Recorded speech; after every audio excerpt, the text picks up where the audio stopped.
네, 오늘 저희 함께 읽을 하나님 말씀 갈라디아서 2장 20절 말씀입니다. 갈라디아서 2장 20절 말씀 한 절이니까요. 저희 한 목소리로 한번 함께 읽어볼까요? 한 목소리로 읽겠습니다. 시작. 내가 그리스도와 함께 십자가에 못 박혔나니 그런즉 이제는 내가 사는 것이 아니요 오직 내 안에 그리스도께서 사시는 것이라. 이제 내가 육체 가운데 사는 것은 나를 사랑하사 나를 위하여 자기 자신을 버리신 하나님의 아들을 믿는 믿음 안에서 사는 것이라. 아멘. 아멘.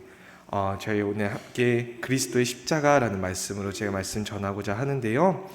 여러분도 잘 아시다시피 저는 아버지가 목사님이신 모태신앙인으로서 자라났습니다. 근데 제가 고등학생 때 하나님의 음성을 듣고서 이제 하나님 앞에 제 마음으로서 신앙을 고백하기 이전까지는 사람들이 농담 삼아서 하는 말로 모태신앙이 아니라 신앙생활 못한다 그래가지고 못해신앙으로 이제 자라왔던 게 기억이 많이 납니다. 그래서 한 번은 교회에서 영화를 한 편 보여준 적이 있는데요. 바로 패션 오브 크라이스트라고 하는 영화인데 예수님의 십자가 고난을 아주 성경적이고 사실적으로 그려낸 영화라고 아주 극찬을 받는 영화인데요. 이 영화를 교회에서 함께 볼 때 저희 어머니는 막 눈물을 막 쏟아내시면서 아유 예수님의 십자가 고난이 이렇게 끔찍한 것이었구나라는 것을 막 되새기면서 눈물로 보셨던 것이 제가 기억이 납니다. 아마 여러분도 혹시 많은 분들이 보셨을 거라고 제가 생각이 드는데요. 영화를 직접 보신 분들은 아시겠지만 정말로 예수님께서 달리신 그 십자가라는 것이 단순히 우리가 심볼이 아니라 정말로 예수님이 당하신, 겪으신, 체험하신 사실적인 그 고난이다라는 것을 영화가 많이 나타내게 됩니다. 근데 저는 아까 말씀드렸다시피 모태신앙인으로서 어렸을 때 저 영화를 보면서요, 믿음이 없으니까 그 잔혹한 고난을 보면서 아유 아프겠다 루 정도로만 끝나고 그냥 딱히 어쩌라고 아프겠다 정도로만 끝났던 기억이 납니다. 물론 나중에 제가 다시 영화를 봤을 때는 정말 예수님의 십자가 고난을 묵상하게 되는 영화라고 생각이 들지만요, 이 고난이 믿지 않는 이들에게는 아무런 의미로도 다가오지 못하기 때문에 믿지 않는 사람들에게는 그냥 아프겠다 정도로만 끝나는 것이고, 믿는 저희들에게는 정말 예수님께서 당하신 그 사실적인 고난을 맛볼 수 있는 영화였습니다. 그래서요, 이 십자가를 생각할 때요, 믿는 저희들에게는 예수님이 당하신 고난이다, 그리고 저희를 구원하시기 위해서 달리신 십자가다라는 것을 알고 있지만, 믿지 않는 사람들에게는요, 십자가는 그저 처형 도구 정도로만 인식되고 있는 것 같습니다. 그래서 교회에서 얘기할 때 저희가 십자가와 교회 밖에서 이야기할 때 십자가가 이렇게 차이가 많이 나는데요. 그래서 제가 오늘 그리스도의 십자가라는 제목으로 말씀을 전하는데, 오늘 함께 십자가 그 자체의 의미가 무엇이 있느냐라는 것을 한번 파헤쳐보고, 그리고 그리스도께서 달리신 십자가는 뭐가 다르길래 특별한 의미가 있는지, 또한 그 십자가로 죄사함을 받은 저희 그리스도인들에게 있어서 십자가는 어떤 의미인지 한번 살펴보고자 합니다. 먼저 이 십자가는요, 단적으로 말씀드리면 폭력의 상징입니다. 예수님을 십자가와 떼고 그냥 이 십자가 자체만으로 보면요, 십자가는 아주 끔찍한 폭력의 상징인데, 단순한 사형 도구가 아니라 여러분 생각해 봤을 때 오늘날에도 사형을 집행하는 여러 국가들이 있는데요, 인권 인식이 높은 국가의 경우에는 약물 주사를 한다던가 그런 사형 집행이 여전히 우리나라에도 이루어지지만, 이 십자가형은요 고대에 이루어졌는데 언제 시작됐는지는 저희가 알 수가 없지만, 몇 가지 사료를 찾아보면은 예수님보다도 훨씬 이전부터 이 십자가형은 존재해 왔습니다. 가장 대표적인 예로는 여러분 영화 300이라고 하는 영화를 아시죠? 그 영화 300에 This is Sparta 하는 그 레오니다스 왕이 크세르크세스 1세 왕에게 패하고 나서 사후에 그의 시신을 십자가형에 처했다라고 알려져 있습니다. 그게 대략 기원전 450년 정도, 그러니까 예수님이 오시기 전에 450년 전에 그런 일이 있었고요. 또 기원전 100년에 태어난 키케로라고 하는 로마 철학자는요, 이 십자가형이 너무나도 참혹하고 끔찍하니까 이 로마 시민들은 이 십자가에 대해서 머릿속에 담지도 말라라고 이야기하면서 생각조차 하지 말라고 이야기할 정도로 십자가는 예전부터 옛날부터 아주 끔찍한 처형 도구로서 존재해 왔습니다. 그렇다 보니까 이 십자가형은요, 아주 중죄를 저지른 중죄인들에게만 행해지는 끔찍한 형벌이었는데요.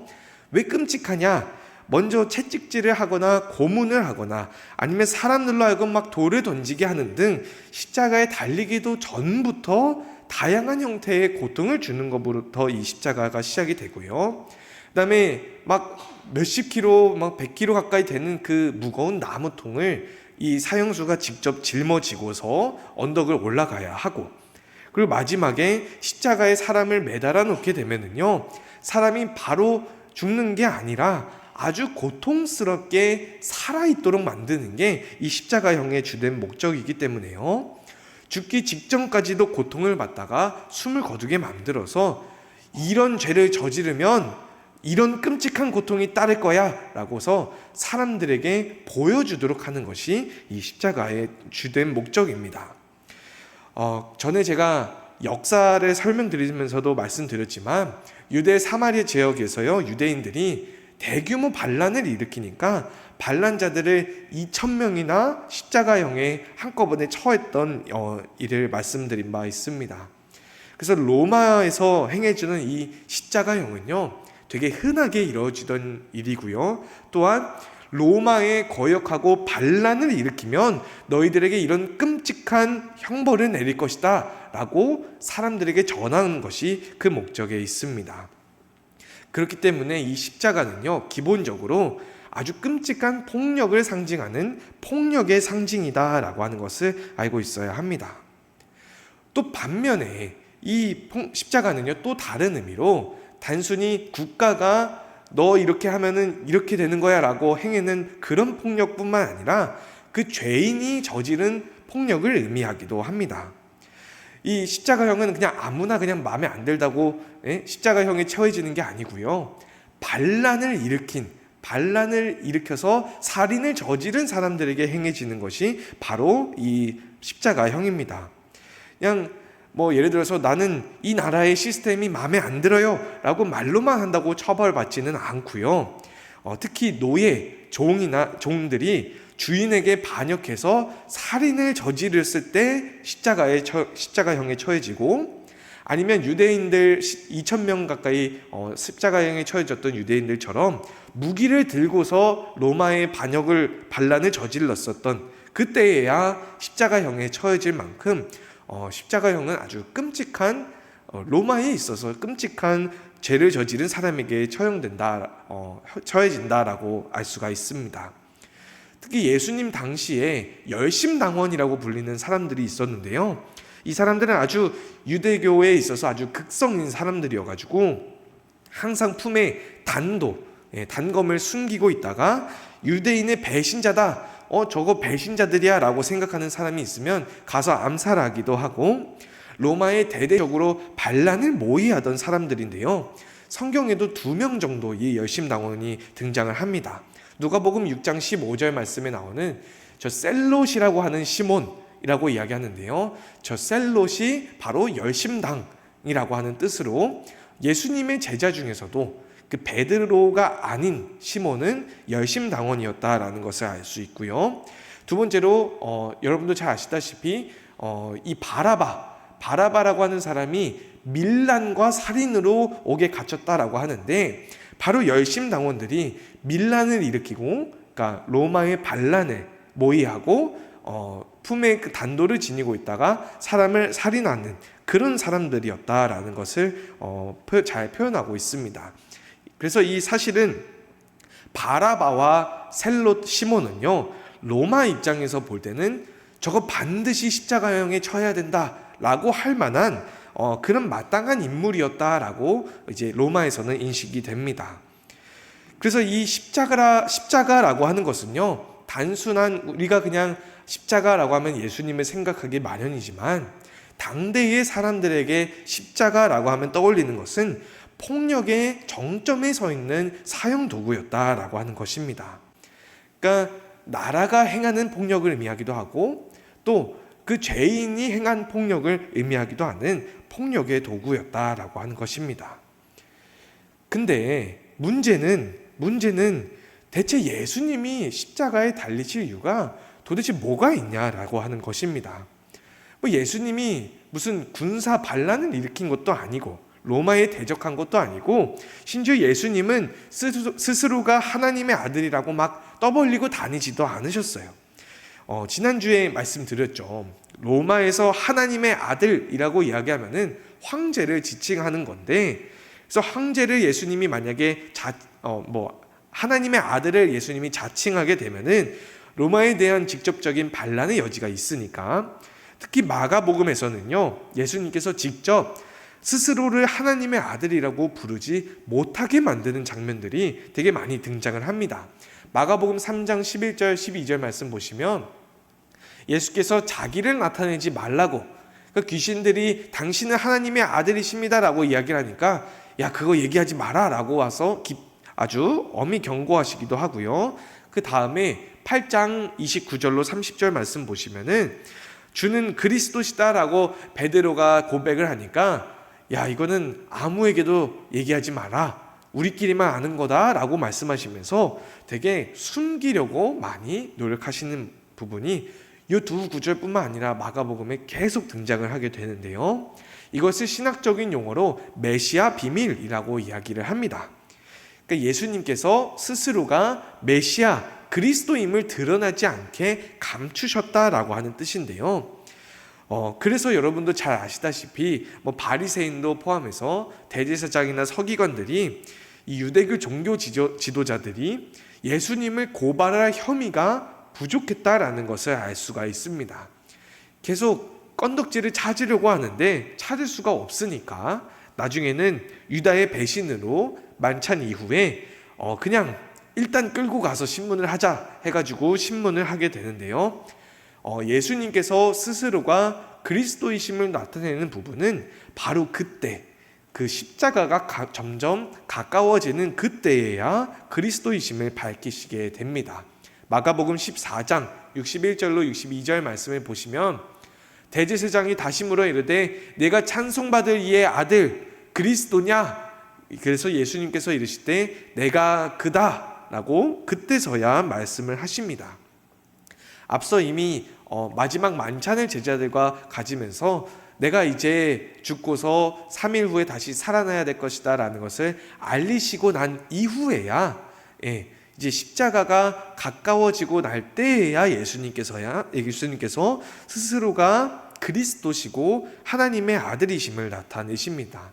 이는 빌라도 앞에서도 마찬가지인데요, 15장 2절 말씀을 보시면 빌라도가 묻되 내가 유대인의 왕이냐? 라고 물으니까 예수님이 내 말이 옳도다 라고 대답을 하십니다. 근데 빌라도는요, 성경을 보시면 말하는 뉘앙스가 아니 이 사람은 딱히 그렇게 죄는 없어 보이는데 라는 태도를 취하는 것을 볼 수가 있습니다.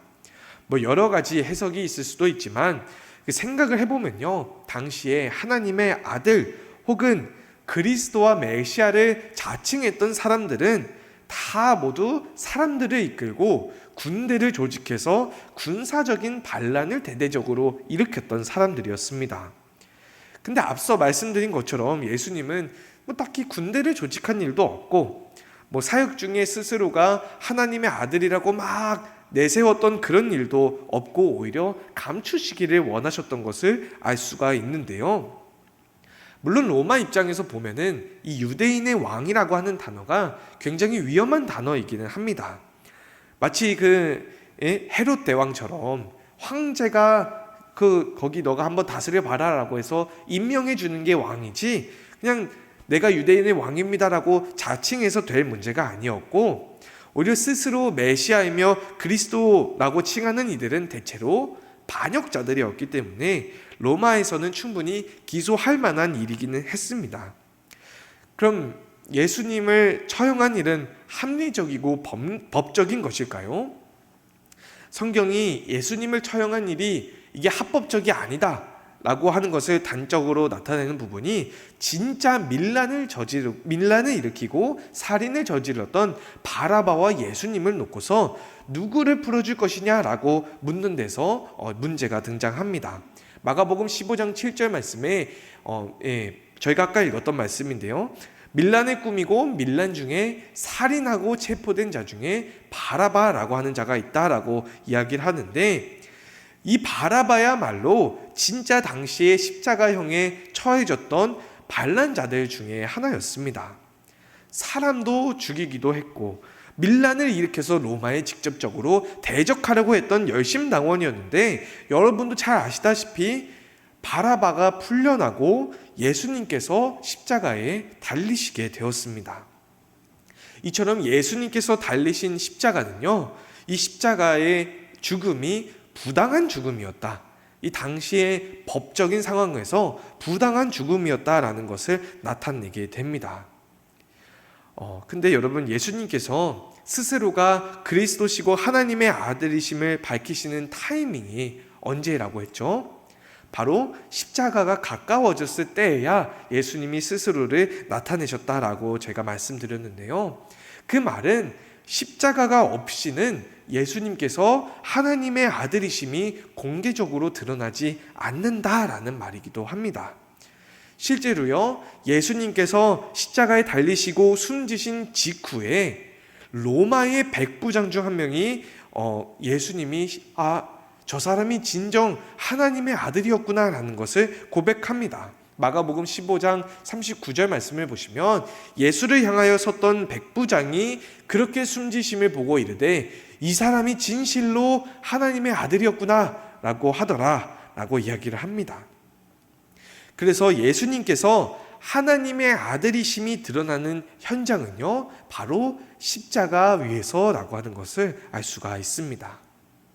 예수님이 귀신을 쫓아내고 죽어가는 사람을 살리고 눈먼 자를 눈뜨게 해서 예수님이 하나님의 아들이신 게 아니라, 또 군대를 조직해서 대대적으로 반란을 일으킨 자들이 받았던 바로 그 십자가 형벌을 받고 나서야 예수님께서 하나님의 아들이심이 세상에 드러나게 되었다라는 것입니다.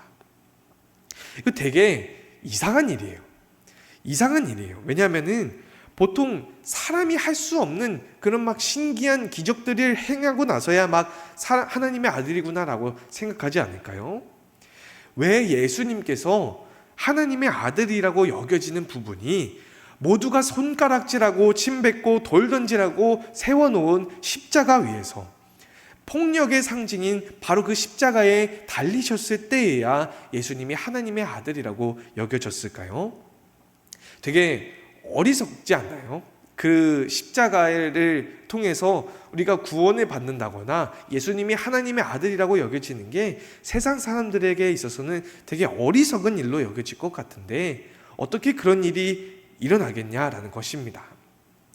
고린도전서 1장 25절 말씀을 보시면 하나님의 어리석음이 사람보다 지혜롭고 하나님의 약하심이 사람보다 강하니라 라고 말씀을 하는데요, 이 십자가가요, 사람이 보기에는 아주 어리석고 약한 것을 나타냅니다.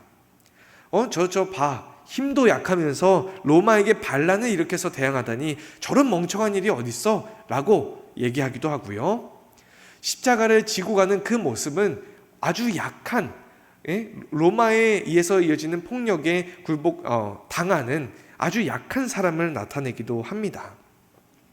그런데 하나님께서는요, 역설적으로 바로 이 그리스도의 십자가를 통해서 하나님의 지혜와 강함을 나타내시는데요, 먼저 하나님의 어리석음은 무엇이냐? 바로 하나님의 어리석음은 죄에 빠져있는 저희들을 구하지 않고서는 견디지 못하는 어리석음입니다. 하나님이 세상을 이처럼 사랑하사 독생자를 주셨으니 라고 하는 요한복음 3장 16절 말씀처럼 하나님께서 독생자를 십자가에 달리시도록 내어주시는 그 어리석은 모습은요, 바로 저희를 향한, 저희를 구원하시고자 하는 하나님의 사랑을 나타냅니다. 로마서 5장 8절 말씀에 우리가 아직 죄인 되었을 때에 그리스도께서 우리를 위하여 죽으심으로 하나님께서 우리에 대한 자기의 사랑을 확증하셨느니라 라고 이야기합니다.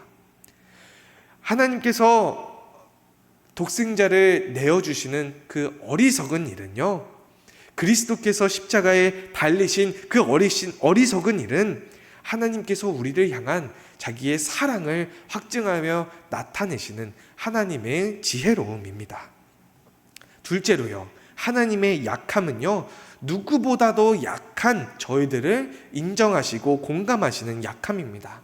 히브리서 4장 15절 말씀을 보시면 우리에게 있는 대제사장은 우리의 연약함을 동정하지 못하시리가 아니요 모든 일에 우리와 똑같이 시험을 받으신 이로되 죄는 없으시니라 라고 이야기를 합니다. 하나님께서는 약해 빠져서 죄 가운데 허우적대고 있는 저희들의 마음을 아시는 약함을 가지고 계신 분이십니다. 그렇기 때문에 하나님의 약함으로 인해서 그리스도께서 십자가에 달리신 것은 하나님께서 우리의 약함을 누구보다도 잘 알고 계신다는 것을 드러내시는 하나님의 강함이라는 것입니다. 그렇기 때문에 여러분요, 십자가가 로마에게 있어서는, 사람들에게 있어서는 폭력의 상징이지만 그리스도의 십자가는요, 우리를 향한 하나님의 사랑을 폭로하는 폭로의 상징이다라는 것입니다. 너희들이 못 박은 그 예수가 곧 이 세상을 너무나도 사랑하셔서 하나님께서 보내신 하나님의 아들이다라는 것을 세상 가운데 폭로하는 폭로의 상징이다라는 것입니다. 죄 짓는 인간을 너무나도 안타까워하셔서 죄 없는 예수를 죄인들의 손에 넘겨주셨음을 폭로하는 폭로의 상징입니다. 오늘 본문 말씀을 저희가 함께 읽어보도록 하겠습니다. 함께 읽겠습니다. 시작.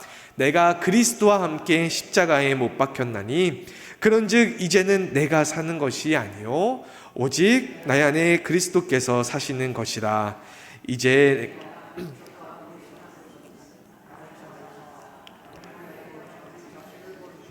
하나님의 아들을 믿는 믿음 안에서 사는 것이라. 아멘. 그래서 예수 그리스도를 우리의 구주로 믿는 그리스도인들은요, 바로 예수님께서 하나님의 사랑을 폭로하신 그 십자가에 함께 못 박힌 사람들입니다. 비록 십자가는요, 사람들에게 폭력의 상징이었지만 로마가 죄인들에게 강하는 폭력이고 죄인들이 행했던 폭력을 나타내는 폭력의 상징이었지만 이제는요, 우리에게 있어서 그리스도의 십자가는 하나님의 사랑을 나타내는 폭로의 상징으로서 저희가 그리스도와 함께 십자가에 못 박혔다라는 것은요, 세상이 죄 가운데 빠져있는 꼴을 도저히 못 보셔서 스스로를 내던지신 예수 그리스도께서 우리 안에 살고 계심을 의미한다라고 사도 바울이 전하고 있습니다. 생각을 해보면요, 지금 세상에서도 저희가 얼마나 폭력이 만연한 세상에 살고 있습니까? 제가 미국에서 유학할 때도 한국이랑은 다르게 저녁에 밖에 나가지를 못했어요. 미국은 밤이 아주 위험한 나라이기 때문에 도저히 밤에 거리를 다닌다는 것은 상상하기도 어려운 일이고요. 우리나라도 얼마 전까지 막 칼부림 난동이 많이 일어나는 등 저희가 얼마나 폭력에 가까운 삶에 살고 있는지 모릅니다.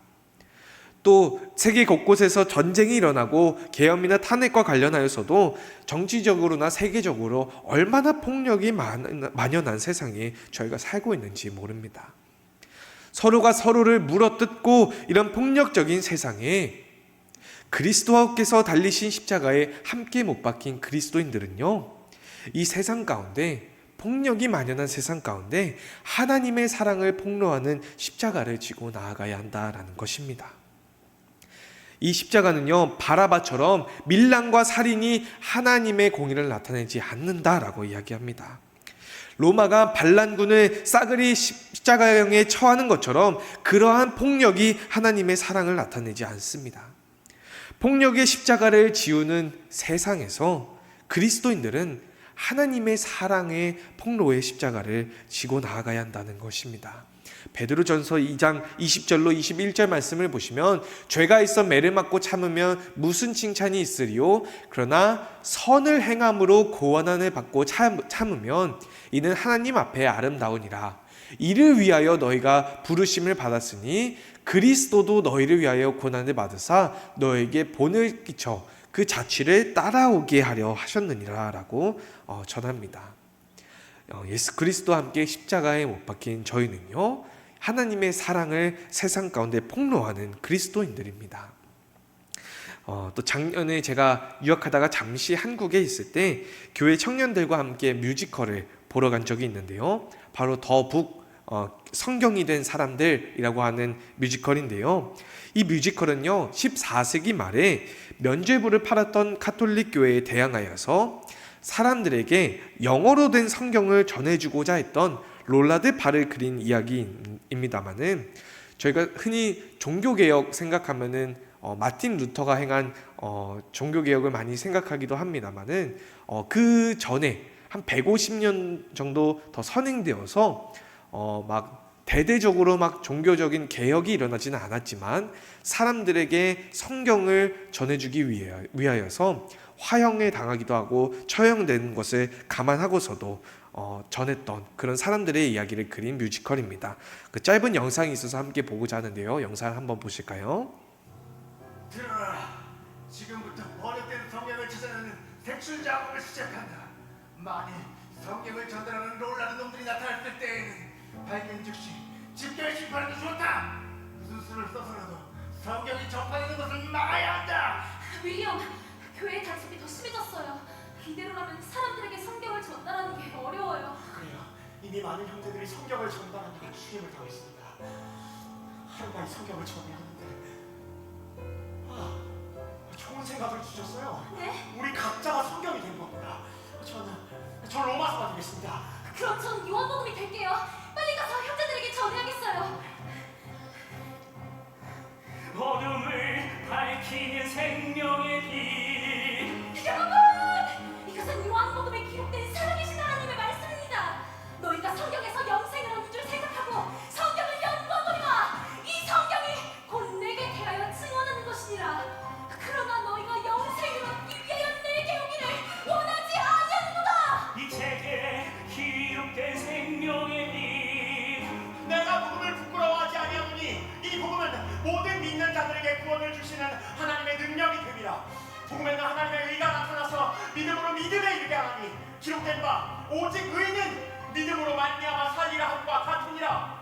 순교자들을 불태운 불길이 등불되어 교회를 밝히니 교회여 일어나라.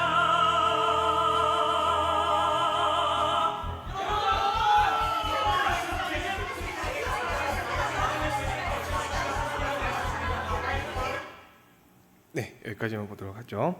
네, 참 보면은 제가 직접 가서 관람을 해보니까 굉장히 감동적이었던 뮤지컬임을 기억을 하는데요.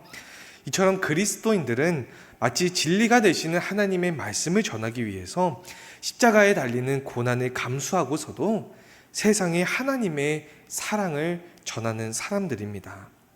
폭력의 상징인 십자가를 지심으로 인해서 하나님의 사랑을 세상 가운데 폭로하신 그리스도와 함께 십자가에 못 박혔다라고 하는 바울의 고백처럼 폭력이 만연한 세상에 하나님의 사랑을 전하는 사람들이 바로 그리스도인들입니다.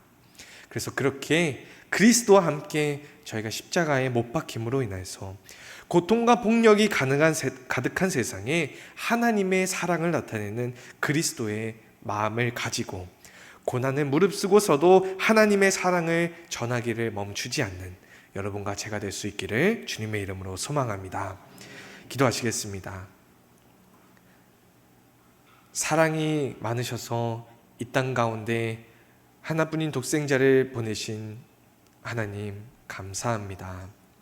저희가 주님 앞에서, 거룩하신 하나님 앞에서 너무나도 더러운 죄를 짓는 죄인임에도 불구하고 죄 가운데 빠져있는 저희들을 두고 보지 못하시는 그 사랑하심으로 저희 가운데 예수 그리스도를 보내셔서 십자가에 달리게 하신 주님 저희가 바라봅니다.